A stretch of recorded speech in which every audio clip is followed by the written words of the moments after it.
Sederalun, seorang pria ditemukan pingsan di depan pintu gerbang keluar kantor Sekretariat Pemko Langsa, Jumat 18 April 2020 pukul 13 WIB.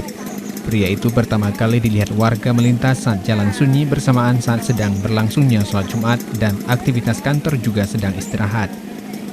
Kejadian ini pun sempat menghebohkan warga di sana dengan kondisi pria itu tergeletak, tak sadarkan diri di tengah suasana COVID-19, sehingga warga tidak berani mendekat untuk menolongnya.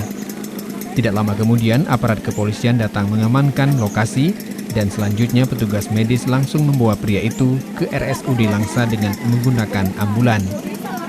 Humas RSUD Langsa, Erwin Syah, kepada serambinews.com mengatakan, saat ini pria itu sudah siuman atau sadar dari pingsan dan masih berada di IGD RSUD Langsa. Menurutnya, setelah dicek tekanan darah, suhu badan, kondisi semuanya normal. Namun ia ada sesak sedikit, mungkin dikarenakan ia baru saja sadar dari pingsan. Pengakuan pria itu yang bernama M. Rizky dan baru saja pulang dari Jakarta setelah bebas dari LP Cipinang yang merupakan salah satu napi yang mendapat asimilasi COVID-19.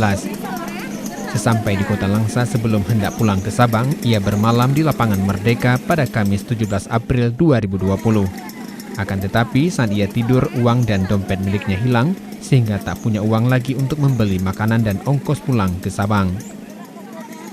Selanjutnya, Jumat siang ia datang ke kantor Sekretariat Pemko Langsa meminta bantuan dan karena tidak tahan perutnya yang lapar, ia pun langsung pingsan di pintu gerbang keluar kantor tersebut.